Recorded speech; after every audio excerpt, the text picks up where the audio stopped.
राधे राधे मेरे प्यारे भाइयों बहनों माताओं व बंधुओं। आज अधिक मास एकादशी का दिन मैं आपके लिए लाई हूँ विष्णु महापुराण की कथा। बंधुओं, अधिक मास और एकादशी तिथि दोनों ही भगवान विष्णु को अति प्रिय हैं। बंधुओं, इसलिए अधिक मास में एकादशी तिथि को भगवान विष्णु को प्रिय विष्णु महापुराण की कथा को जरूर सुने। बंधुओं, यदि आप अधिक मास में एकादशी तिथि को विष्णु महापुराण की इस कथा को सुनते हैं तो भगवान विष्णु की अपार कृपा आप पर बरसने लगेगी। बंधुओं, पर कथा को पूरे विश्वास और सच्ची निष्ठा के साथ पूरी सुनना। पूरी कथा सुनने पर ही पूर्ण फल की प्राप्ति होगी। बंधुओं, यदि आपने हमारे चैनल को अब तक सब्सक्राइब नहीं किया तो जरूर करें और बेल आइकन दबाना ना भूलें ताकि आपको हमारी आने वाली सभी वीडियोस की जानकारी सबसे पहले हो सके। बंधुओं, वीडियो को पूरी सुनने के बाद कमेंट बॉक्स में जय विष्णु भगवान जरूर लिखें। बोलो विष्णु भगवान की जय, लक्ष्मी माता की जय। श्री विष्णु महापुराण में कहा गया है कि जो मनुष्य वनों को काटता है वह 80 पत्र वन नरक में जाता है, और जो कच्चे घड़ों अथवा ईंट आदि को पकाने के लिए उनमें अग्नि डालते हैं वे भी उसमें ही जाते हैं। व्रतों का लोभ करने वाले अपने आश्रम से पतित दोनों ही प्रकार के पुरुष संदंश नामक नरक में गिरते हैं। जिन ब्रह्मचारियों का दिन में तथा सोते समय वीर्यपात हो जाता है अथवा जो अपने ही पुत्रों से पढ़ते हैं वे लोग स्व भोजन नरक में गिरते हैं। ये तथा अन्य सैकड़ों हजारों नरक हैं जिनमें दुष्कर्मी लोग नाना प्रकार की यातनाएं भोगा करते हैं। इन उपर्युक्त पापों के समान और भी सहस्त्रों पाप कर्म हैं, उनके फल मनुष्य भिन्न भिन्न नरकों में भोगा करता है। जो लोग अपने वर्ण आश्रम धर्म के विरुद्ध मन वचन अथवा कर्म से कोई आचरण करते हैं वे नरक में गिरते हैं। अधोमुख नरक निवासियों को स्वर्ग लोक में देवगण दिखाई दिया करते हैं और देवता लोग नीचे के लोकों में नारकी जीवों को देखते हैं। जिस पुरुष के चित्त में पाप कर्म के बाद पश्चाताप होता है प्रायश्चितों का है, किंतु यह हरि स्मरण तो एकमात्र स्वयं ही परम प्रायश्चित है। प्रातः काल, सायंकाल, रात्रि में अथवा मध्याह्न में किसी भी समय श्री नारायण का स्मरण करने से पुरुष के समस्त पाप तत्काल क्षीण हो जाते हैं। श्री विष्णु भगवान के स्मरण से समस्त पाप राशि के भस्म हो जाने से पुरुष मोक्ष पद प्राप्त कर लेता है। स्वर्ग लाभ तो उसके लिए विघ्न रूप माना जाता है। हे मैत्रेय, जिसका चित्त जप होम और अर्चन आदि करते हुए निरंतर भगवान वासुदेव में लगा रहता है उसके लिए इंद्र पद आदि फल तो अंतराय हैं। कहाँ तो पुनर्जन्म के चक्र में डालने वाली स्वर्ग प्राप्ति और कहाँ मोक्ष का सर्वोत्तम बीज वासुदेव नाम का जप। इसलिए हे मुने, श्री विष्णु भगवान का अहर्निश स्मरण करने से संपूर्ण पाप क्षीण हो जाने के कारण मनुष्य फिर नरक में नहीं जाता। चित्त को प्रिय लगने वाला ही स्वर्ग है और उसके विपरीत ही नरक है, अर्थात जो हमारे मन को अच्छा नहीं लगता वही नरक है। हे द्विजोत्तम, पाप और पुण्य ही के दूसरे नाम नरक और स्वर्ग है। जबकि एक ही वस्तु सुख और दुख तथा ईर्ष्या और कोप का कारण हो जाती है तो उसमें वस्तुतः ही कहाँ है, क्योंकि एक ही वस्तु कभी प्रीति की कारण होती है तो वही दूसरे समय दुखदायिनी हो जाती है और वही कहीं क्रोध की हेतु हो जाती है तो कभी प्रसन्नता देने वाली हो जाती है। कोई भी पदार्थ दुख में नहीं है और ना कोई सुख में है। ये सुख दुख तो मन के ही विकार हैं। ज्ञान ही परम ब्रह्म है और वही बंधन का कारण है। यह संपूर्ण विश्व ज्ञान में ही है। ज्ञान से भिन्न कोई वस्तु नहीं है। मैत्रेय, विद्या और अविद्या को भी तुम ज्ञान ही समझो। हे द्विज, इस प्रकार मैंने तुमसे समस्त भूमंडल, पाताल लोक और नरकों का वर्णन किया। समुद्र, पर्वत, द्वीप, वर्ष और नदियां, इन सभी को मैंने संक्षेप से व्याख्या कर दी। अब तुम और क्या सुनना चाहते हो? श्री मैत्रेय जी बोले, ब्राह्मण, आपने मुझसे समस्त भूमंडल का वर्णन किया। हे मुने, अब मैं भूवलोक आदि समस्त लोकों के विषय में सुनना चाहता हूँ। हे महाभाग, मुझ जिज्ञासु से आप ग्रह गण की स्थिति और परिमाण आदि का यथावत वर्णन कीजिए। श्री पराशर जी बोले, जितनी दूर तक सूर्य और चंद्रमा की किरणों का प्रकाश जाता है, समुद्र, नदी और पर्वत आदि से युक्त उतना प्रदेश पृथ्वी कहलाता है। हे द्विज, जितना पृथ्वी का विस्तार और परिमंडल है, उतना ही विस्तार और परिमंडल भूर्वलोक का भी है।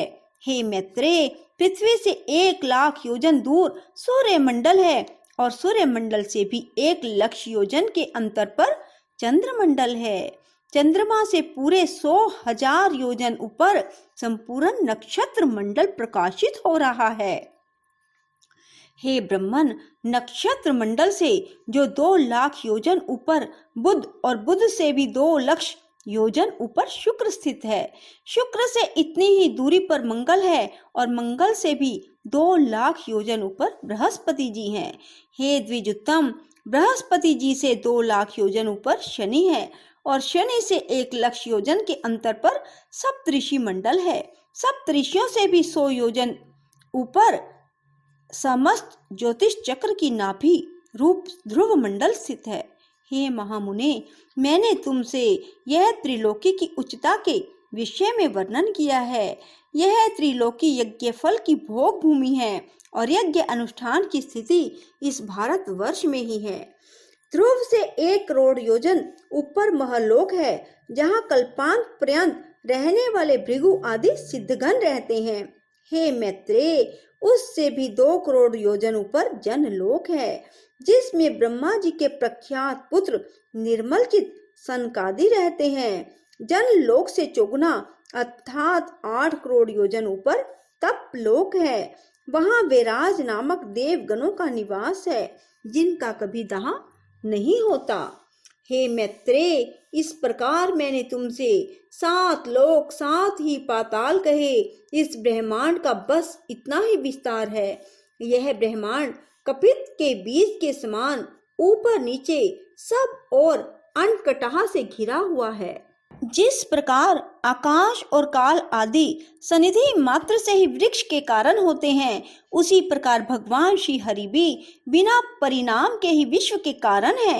हे मुनि सत्तम, जिस प्रकार धान के मूल, नाल, पत्ते, अंकुर, तना, कोश, पुष्प, क्षीर, तंडुल, वृतुष और कंस सभी रहते हैं तथा अंकुर उत्पत्ति की हेतुभूत सामग्री प्राप्त होने पर वे प्रकट हो जाते हैं, उसी प्रकार अनेक पूर्व कर्मों में स्थित देवता आदि क्षय पाने पर आविर्भूत हो जाते हैं, जिससे यह संपूर्ण जगत उत्पन्न हुआ है, जो स्वयं जगत रूप से स्थित है, जिसमें यह स्थित है तथा जिसमें यह लीन हो जाएगा, वह परब्रह्म ही विष्णु भगवान है। वह ब्रह्म ही उनकी परम धाम है।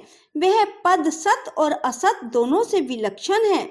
उससे अभिन्न हुआ ही यह संपूर्ण चराचर जगत उससे उत्पन्न हुआ है।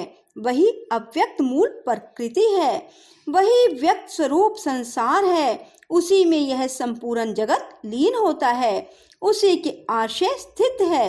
यज्ञ आदि क्रियाओं का कर्ता वही है। यज्ञ रूप से उसी का यजन किया जाता है। उन यज्ञ आदि का फल स्वरूप भी वही है तथा यज्ञ के साधन रूप जो शत्रुआ आदि हैं, वे सब भी हरि से अतिरिक्त और कुछ नहीं है। श्री पराशर जी बोले, हे सुव्रत, मैंने तुमसे यह ब्रह्मांड की स्थिति कही, अब सूर्य आदि ग्रहों की स्थिति और उनके परिमाण सुनो। हे मुनिश्रेष्ठ, सूर्य देव के रथ का विस्तार 9,000 योजन है तथा इससे दुना उसका ईशा दंड है। उसका धुरा 1.5 करोड़ 7 लाख योजन लंबा है, जिसमें उनका पहिया लगा हुआ है। उस पर वाहन, मध्याहा और प्राहन रूप 3 नाभि, परिवत्सर आदि 5 अरे और षड ऋतु रूप 6 नेमी वाले अक्षय स्वरूप संवत्सर आत्मक चक्र में संपूर्ण काल चक्र स्थित है। 7 छंद ही उनके घोड़े हैं। उनके नाम सुनो। गायत्री, बृहति, उष्णिक, जगति, त्रिष्टुप, अनुष्टुप और पंक्ति, ये छंद ही सूर्य के 7 घोड़े कहे गए हैं। हे महामते, भगवान सूर्य के रथ का दूसरा धुरा 45.5 सहस्त्र योजन लंबा है।